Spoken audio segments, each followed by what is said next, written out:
Everybody in there has it. The only reason you want to go now is to create a disturbance. No, not at all. So, not at all. We're just going to bring a very brief, simple message. No, and what is it that you're going to share? That center is for for people that are interested in purchasing here. Yeah, but the fact is though that it's stolen land. It's not private land. This whole stadium is built on stolen land, and you know, people need to start thinking about what's going to be, what are human beings going to be living like in 100 years from now. You know, technology is going to swallow us up. People need a sacred space. We need to think about where the Algonquins are going to be 100 years from now. We just can't think about what's going to be happening in the next 10 years. We need to think about the mind frame of Algonquins 100 years from now. And their sacred space is being raped and pillaged. And we need to do something about it. That's all we're saying. You know, it's ridiculous. It's ridiculous that people would be part of something so great as restoring something. You know, we're supposed to be at a time of reconciliation. We're supposed to be at a time of new relationship between the First Nations people and the Canadian public. And this is this what it's all about? Raping a sacred space. We need to understand. We need to understand how important it is. That it's part of our identity as human beings. It's the Algonquin identity. Right on. And it's being taken from us. So we're going to bring that message into the building, and I think they're going to allow us to say a few words inside. I think that's only fair. No, guys, again. I think it's only fair. Well, this is for our customers, right? So. Yeah, no, this won't be a disruption. Sir, police officers right now, okay, you can't go inside if you don't want you to be inside. Okay? We just have a very brief, peaceful message. We just have a very brief, peaceful message to share. It'll be 5 minutes and we'll be gone. I understand. There'll be no disruption. But you can be inside. It's a private property right now. Wanda taskin indishna kasim jigna puknojba. Shna bekwene no man which got bitwa kumana shna bekwek. Shiteshuman bnoji shukuma biok. Chimanyo kuma Canadian citizens uma shka bioch nogam. Jibi shkap the watch nogam eshnago kuma. Nishna beki kaksh this Zibi project kajan kadmak. Thank you for coming, and we're seeing your presence here, and we want no dissension here. As I mentioned in my language, we have children here, we have women here, and we come here with respect in a vision, a shared vision that we hold together. We recognize our whole territory to be sacred.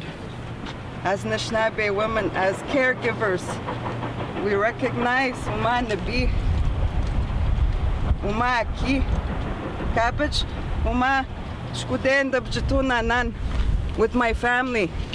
We use our sacred fire, Mokshan Church, our feast. We have a responsibility as women, Uma Memengweshi, to uphold respect, Nogamuma.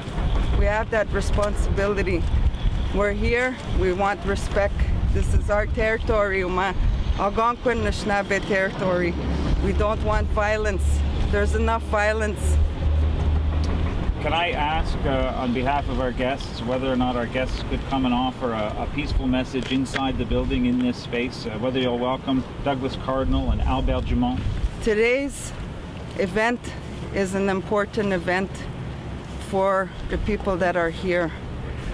We in no way want them to feel disrespected because of the message you're bringing, but we'll gladly take your message as Anishinaabe women to Memegweshi Council in respect and in a peaceful, diplomatic manner.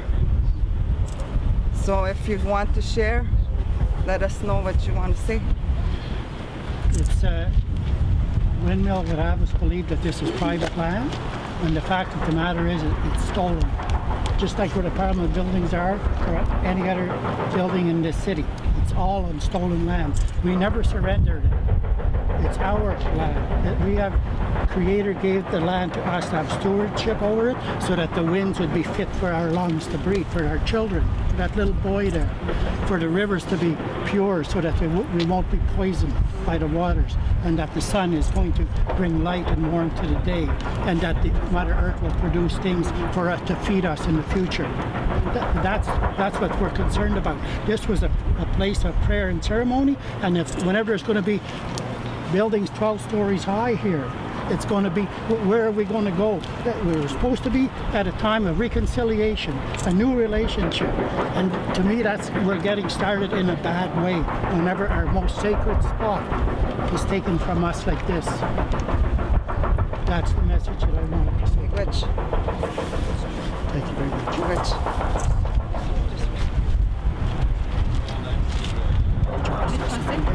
Right, did you want to add anything?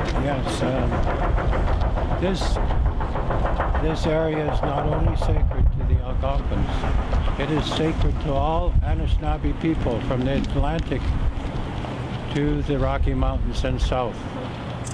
As a Western Anishinaabe, this land has always been sacred to our elders as well.